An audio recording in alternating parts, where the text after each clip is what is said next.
Welcome to Maths with EJD. In the previous video, we talked about discrete random variables. Here, we'll be talking about continuous random variables. Of course, by way of reminder, we should understand that a random variable, right, is a quantity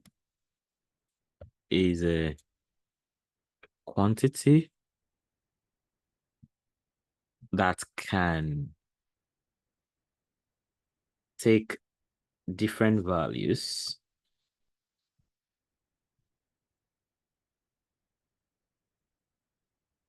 based on the outcome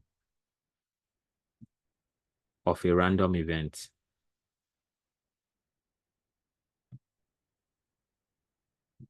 Okay. On the other hand, a distribution is actually a function. Distribution is a function that shows all possible values of a random variable.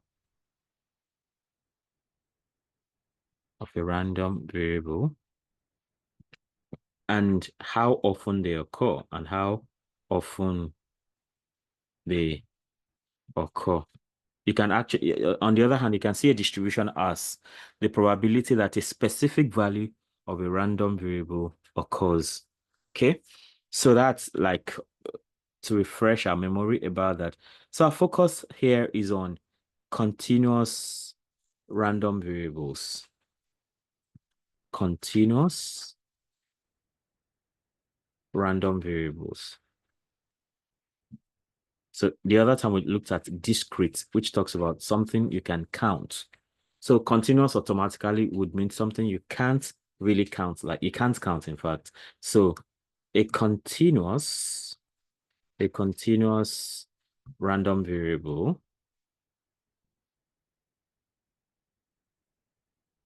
is a variable that can take any value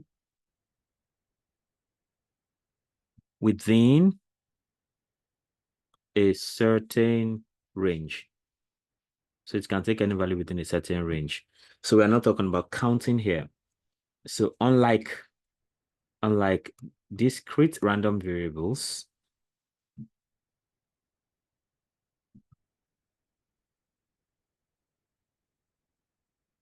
which have specific countable outcomes,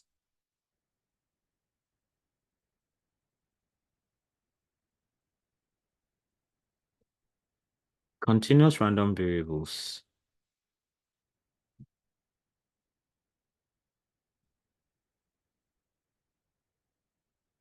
have an infinite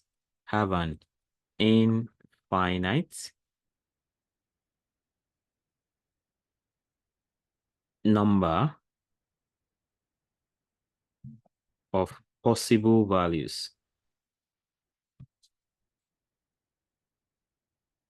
within a given interval.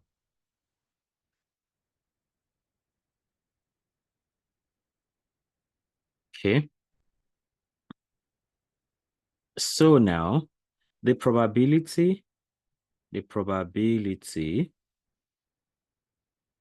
of a continuous random variable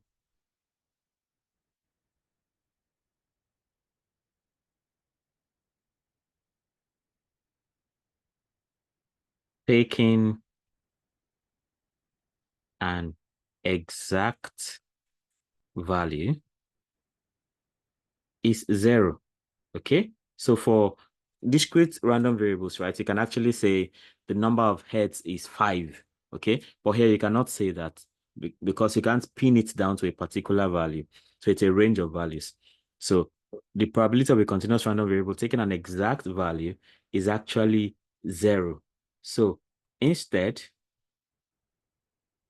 probabilities are calculated over an interval.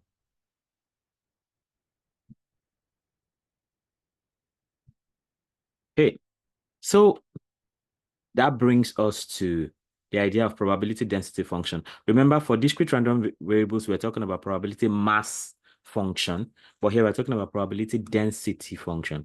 Probability density function. So probability mass function is attached to discrete random variables, while probability density function is attached to discrete continuous random variables. Okay, so the probability density function,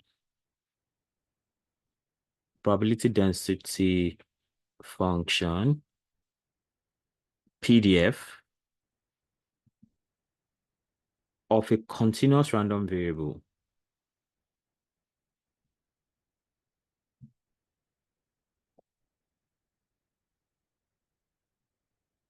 describes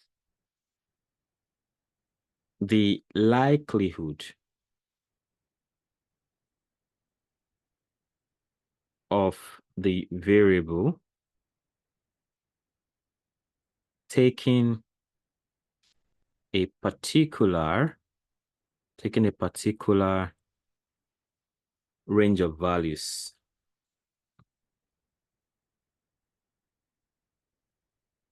So the PDF function, the probability density function rather, is a function f of x such that the probability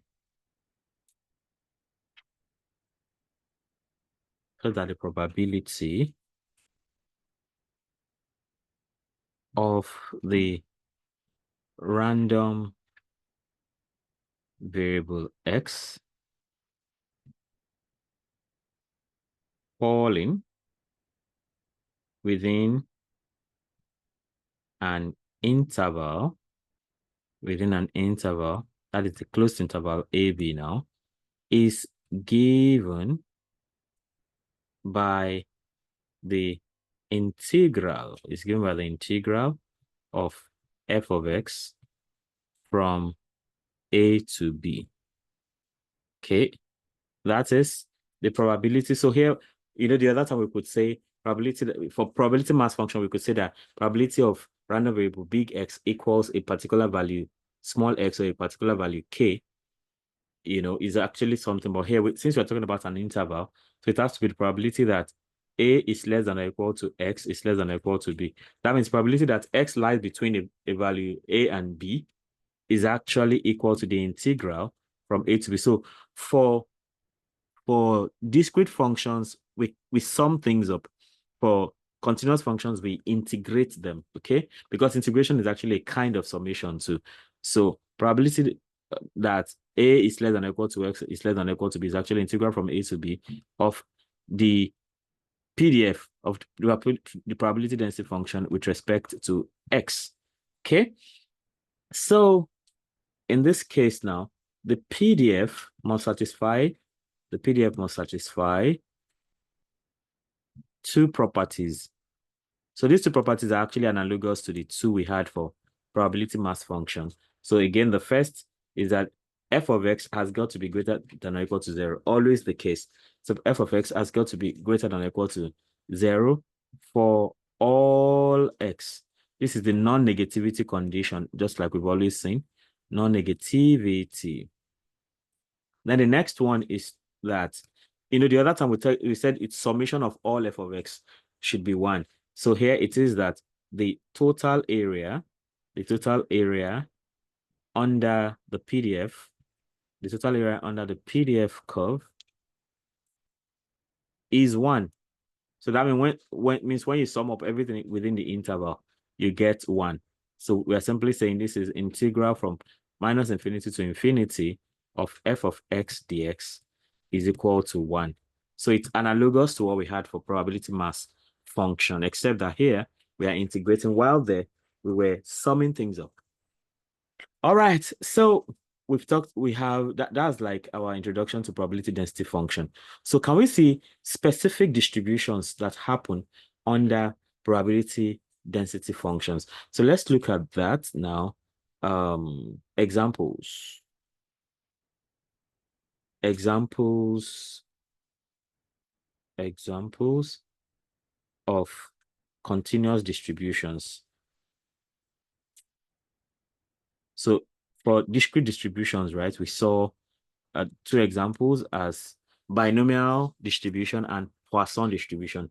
Here, the first example for continuous distribution will be normal distribution. Normal distribution. Okay. So normal distribution. So the normal distribution, the normal distribution, which is also known as the Gaussian distribution.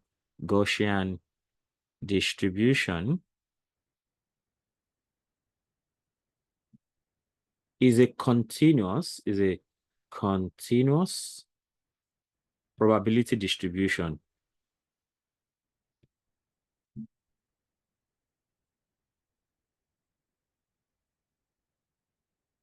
Characterized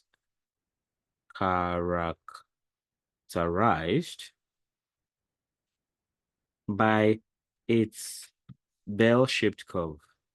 Bell-shaped curve. And it is defined by two parameters. That is the mean. That is the mean, mu, and the standard deviation, sigma. And the standard deviation, which is sigma. Okay. So the probability density function, the PDF of a normal distribution,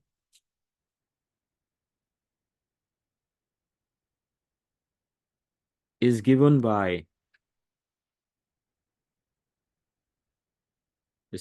this. F of x is equal to 1 over square root of 2 pi sigma, 2 pi sigma,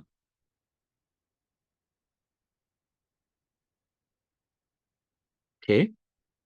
So that's 2 pi sigma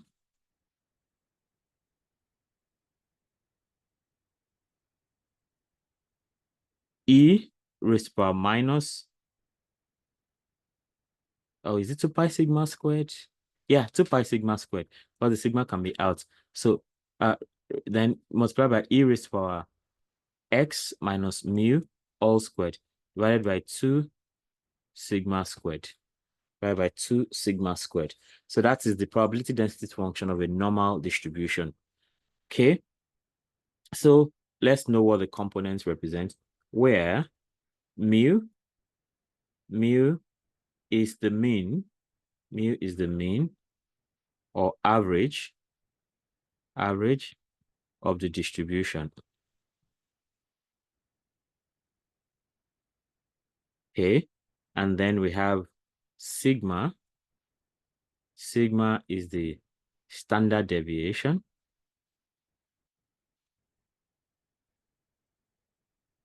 The standard deviation, which is a measure. It's a measure of the spread. It is the measure of the spread of or dispersion or dispersion. So that shows how far away from the mean the distribution can be. So just to give a picture of this, maybe not so perfect, but imagine you have this, and then your normal distribution is something like this. Okay, so this is mean equals 0, and then you have the spread goes on like that. So you can have It all depends. So the standard deviation, usually, the mu is 0 and the standard deviation is like 1. Say 1. Standard deviation 1, right?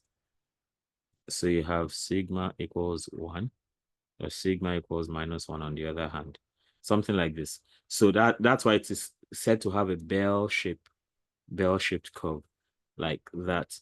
Okay, so can we take an example of this? So let's look at a particular example of this.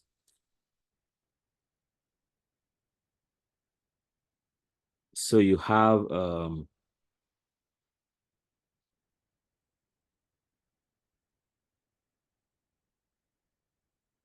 this, for instance, that you want to consider the heights of people.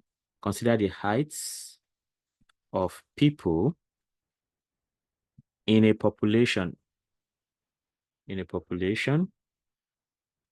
that follow a normal distribution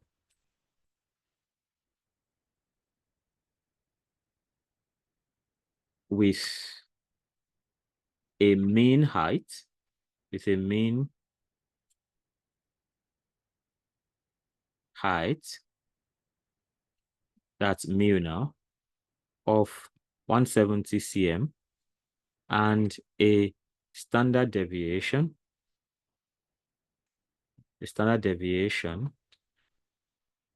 sigma of 10 cm. So we want to find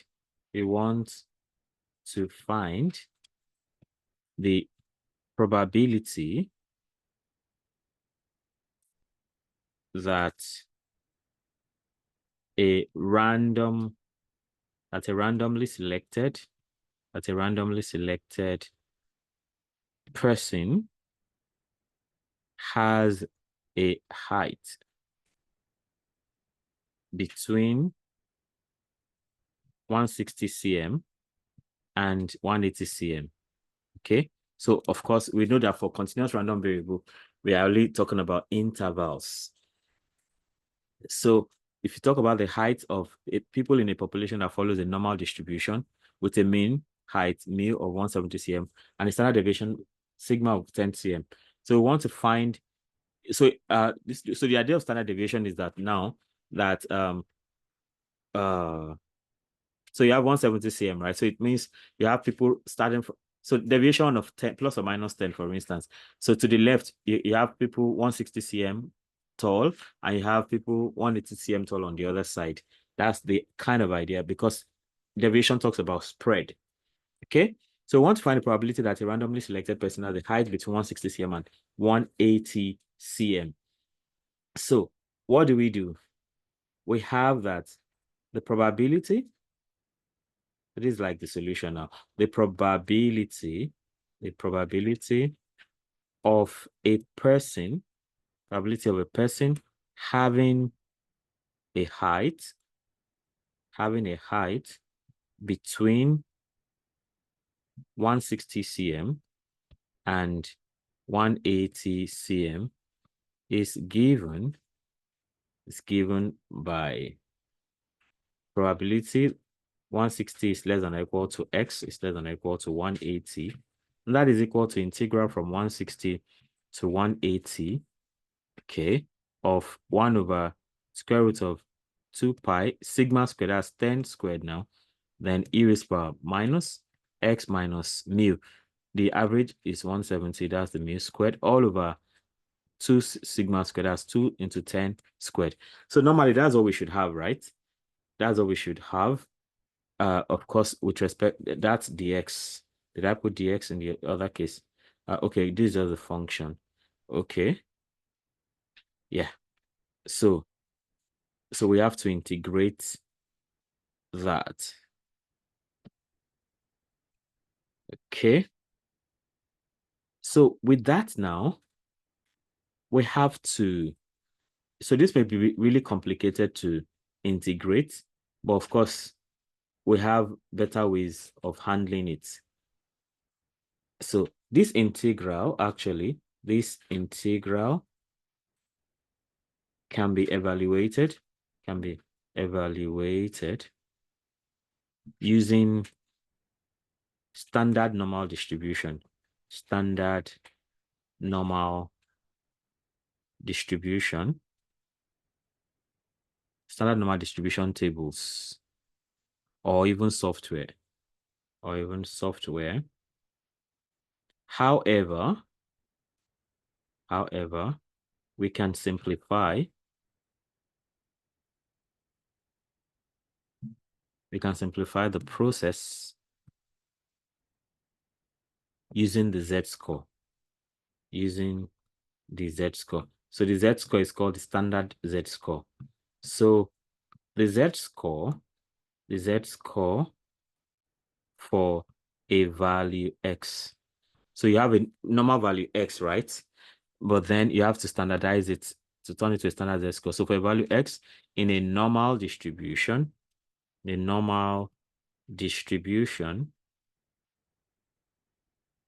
is given by,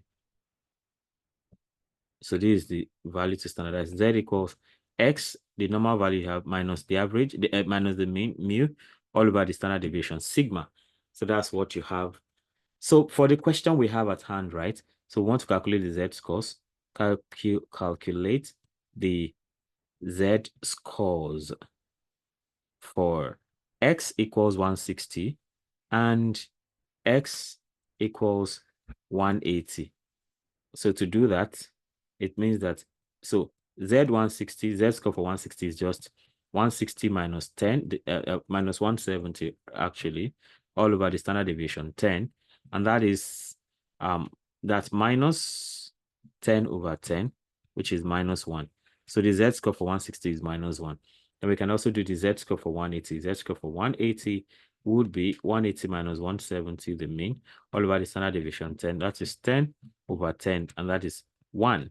Okay, so that's the z-score for 180. So with that taken care of, now we can look up, these z-scores, in the standard normal distribution table, in the standard normal distribution table.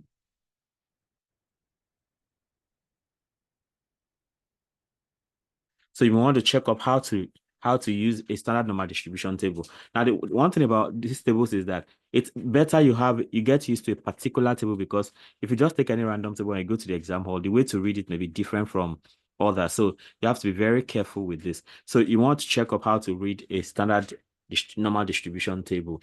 So so in this case, what you had there was about x, right? So we had probability that 160 x lies between 160 and 180. But now that you have standardized it, we can now say that probability that the 1 minus 1 is less than or equal to z is less than or equal to 1.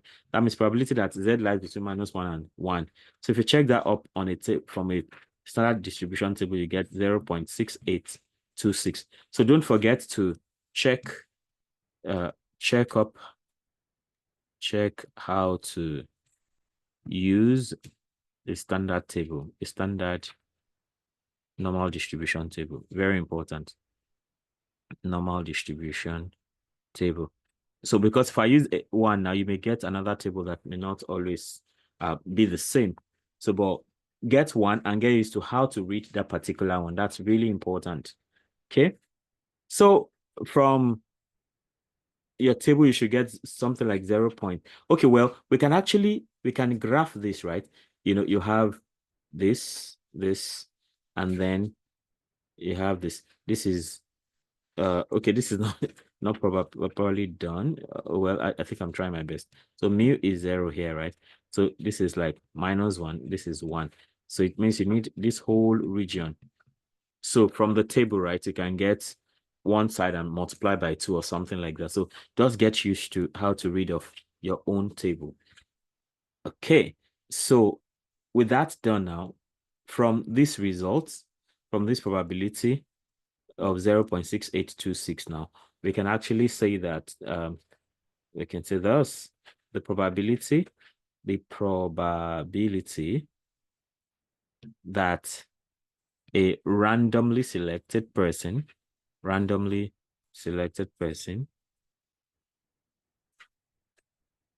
has a height between 160 cm and 180 cm is approximately 68.26%.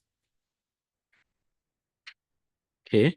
Or another way to interpret this is if you take 100 people, there's a likelihood that 68 or 68 to 69 of them will be between 160 to 180 cm. Of course, that simply means that you can also have outliers. You can have people taller than 180 or shorter than 160. That's what that is about. So, and that is us talking about normal distribution. So under continuous random variable, we can actually have another type of distribution, which is called the exponential distribution. The exponential distribution. So let's talk about that. Exponential distribution. So that's the number 2 example on the continuous random variable. So the exponential distribution. So for the exponential distribution, right? The exponential distribution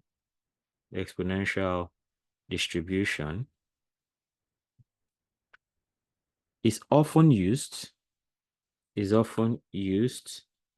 to model the time between independent events. The time between independent events that occur at a constant average rate, at a constant average rate. So it is characterized by a single parameter,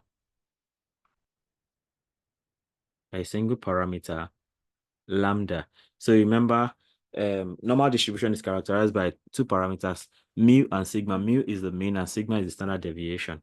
So but here, for exponential distribution, it is characterized by a single parameter, lambda, which is the rate parameter.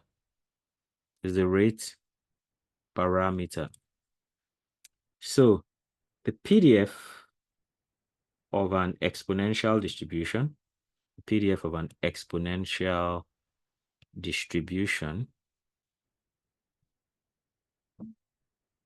is given by f of x equals lambda e raised power minus lambda x. Of course, here x has to be greater than or equal to 0. X has got to be positive. So that, and of course, where lambda is greater than 0 represents the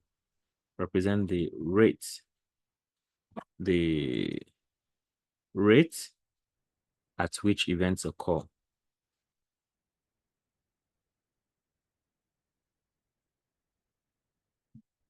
Okay, so because this is the focus here now, the rate at which events occur. So this is the PDF for exponential distribution. So let's take an example of that and see how that goes. Okay.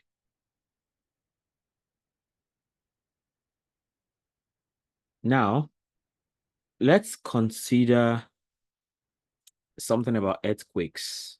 I'm in Japan where earthquakes happen a lot. So let's see what we can say about that. So you have an example here. So suppose suppose the time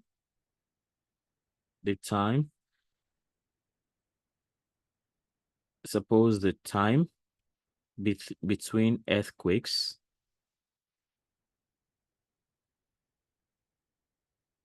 in a region follows an exponential distribution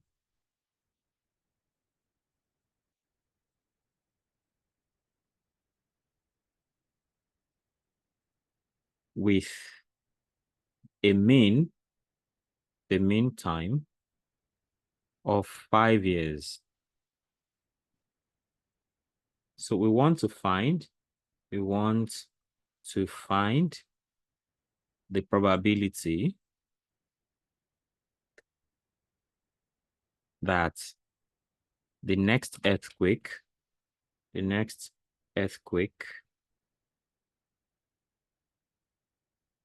will occur within the next 3 years. Okay, now this is a really important thing to people who care for, who, I mean, seismologists, like they're called, right? They want to know when the next earthquake is going to occur so that people can get ready for that. So what we simply get to do here is this, talking about the solution now. So the exponential distribution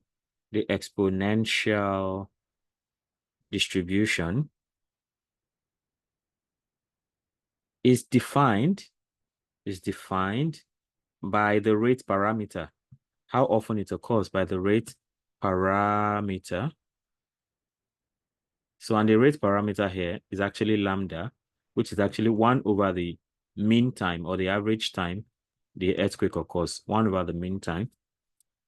So here, the mean time between earthquakes actually is 5 years, right? Here, the mean time is 5 years. So lambda is actually 1 over 5, which is actually 0.2 per year. So you have 0.2 earthquakes per year. Okay. So the PDF, the probability density function of the exponential distribution,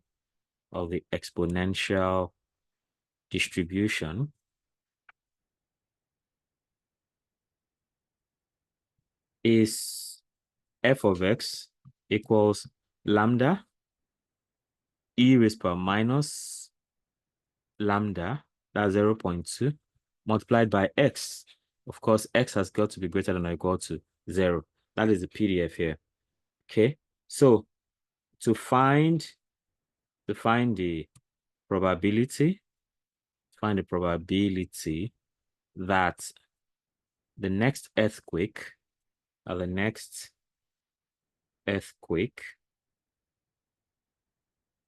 occurs within 3 years, we have probability that x is less than or equal to 3.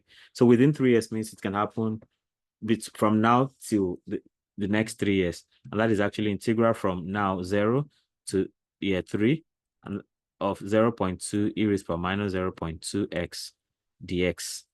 Okay. So here we have to apply our integration rules.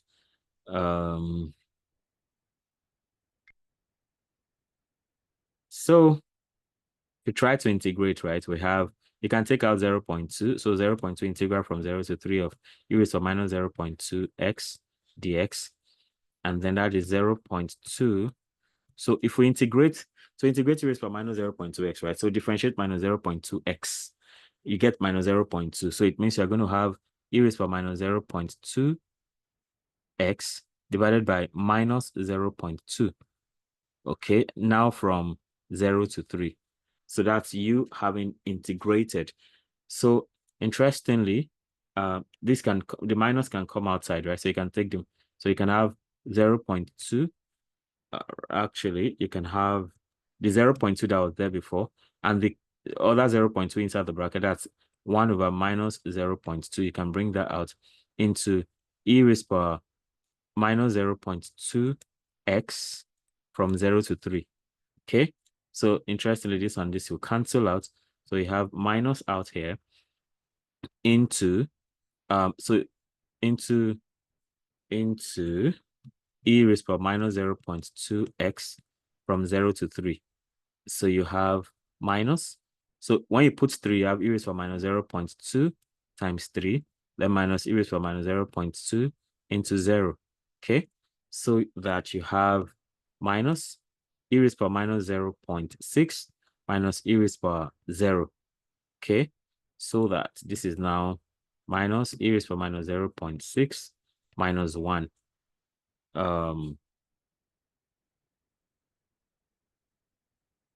So you have minus. Okay, well, we can open that up, right? So that's simply 1 minus e raised power minus 0.6. We get that. So if you, okay, well, all this approximately, if you do your computation, we could go to decimals, but I don't want to get distracted with that. So we could go to decimals to check this out, and then we get, I don't know, should I go to decimals? Okay, let me just give the approximate value. That's 0.5488. That's the approximate, no, the approximate value you're going to get. Because e raised power minus 0.6, this is approximately 0.5488. So if you subtract that from 1, you're going to get 0.4512. That's the approximate value of 1 minus e raised power 1 minus e raised power minus 0.6. So that's approximately this. And of course, don't forget, this is actually the result for the probability that x will happen is less than or equal to 3, so that another earthquake is going to happen within the next 3 years. So so we can say that thus the probability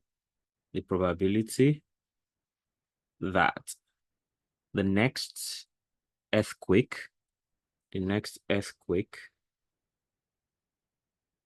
will occur within the next 3 years is approximately 45.12%. All right, so with that, we come to the end of continuous random variable again. So here we've seen there are two, we have seen two types of continuous random variables. That's the normal distribution and the exponential distribution. Okay, and of course, we know that for discrete random variable, we have probability mass function, and for continuous random variable, we have probability density function. If you have not subscribed to this channel, be sure to do that so you don't miss this juicy things to learn. And of course, you want to hit the notification bell so you can always get alerted each time a new video is released. You also want to comment, like, and share so that more and more people can learn from this.